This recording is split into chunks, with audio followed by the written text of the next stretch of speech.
Assalamualaikum, hari ini saya nak share rahsia kehebatan negara China di Olimpik.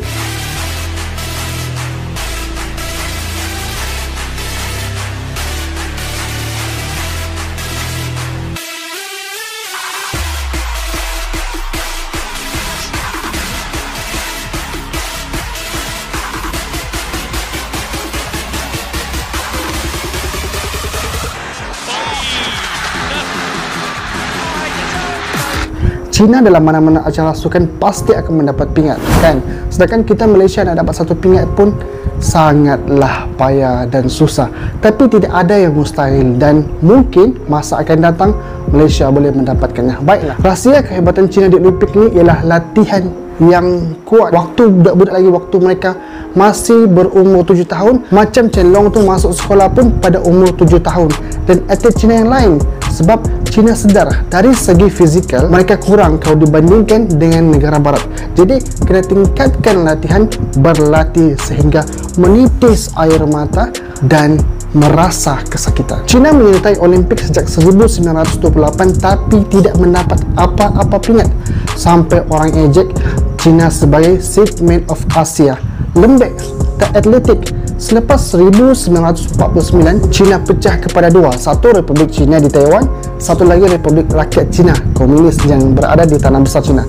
RRC boikot Olimpik pada tahun 1956 sehingga 1976 sebab ada Republik China. Selepas Republik China tukar nama jadi Chinese Taipei, barulah RRC join Olimpik, iaitu pada tahun 1984. RRC inilah China yang kita kenali pada hari ini, dan keputusan China pada 1984 not bad lah, sebab mereka dapat 15 pingat emas. Dan dari 15 emas ni, 13 adalah daripada gimnastik, angkat berat, menembak dan terjun.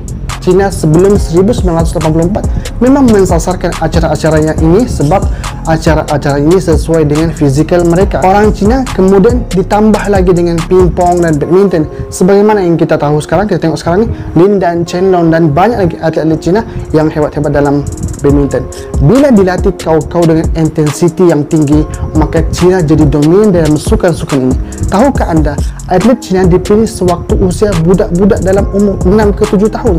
Jadi apabila mereka capai usia sama dengan atlet yang lain, mereka telah menerima latihan 2 atau 3 kali lipat ganda ganda berbanding atlet yang lain. Kebanyakan budak-budak ini adalah dari keluarga miskin. Memenangi pingat Olimpik dilihat sebagai satu jalan singkat untuk keluar daripada kemiskinan. Kerajaan bagi macam-macam ganjaran. Jadi mereka akan buat bersungguh-sungguh, sakit macam mana pun mereka akan tetap bertahan. Tangisan tu perkara biasa bagi mereka sebab mereka inginkan kejayaan dalam sukan. Pada tahun 1984, China dapat tempat keempat dari segi jumlah pingat. 1988 mereka dapat tempat ke-11. 1992 mereka dapat tempat keempat. 1996 mereka dapat tempat keempat, dan tahun 2000 mereka dapat tempat ketiga, dan tahun 2004 mereka dapat tempat kedua. Untuk memastikan China jadi nombor 1 semasa menjadi tuan rumah Olimpik 2008, China lancarkan projek 119 untuk fokus dalam bidang di luar kekuatan China. Dan seperti yang diharapkan oleh China, China dapat 48 emas mengatasi US yang dapat 36 emas semasa Olimpik 2008. Daripada 48 emas ini, ada 13 bukan daripada bidang kekuatan China. Dengan itu China mencapai status sport superpower, sanding dengan US, Rusia, Britain dan Jerman. Maka hari ini Olimpik Tokyo pun mereka dominan dalam memenangi pingat emas dengan kehebatan yang mereka ada. Jadi 3 faktor yang saling berkait: strategi, fokus, bidang yang sesuai dengan fizikal bangsa mereka, latihan dan motivasi nak bersaing dengan US. Dengan slogan sukan kuat maka China kuat yang menjadi slogan popular China.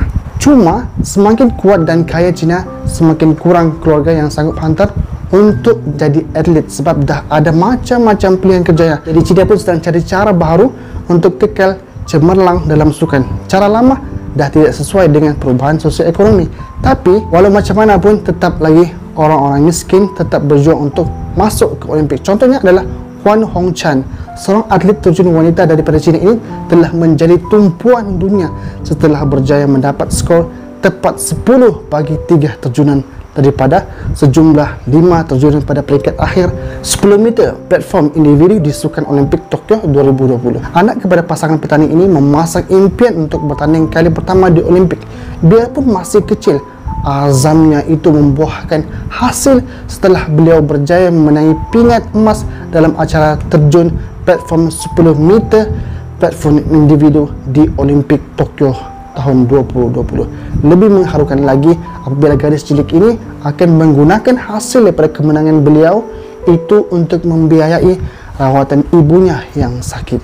Jadi manjadah wajadah, sesiapa yang bersungguh-sungguh maka dia akan mendapat hasilnya.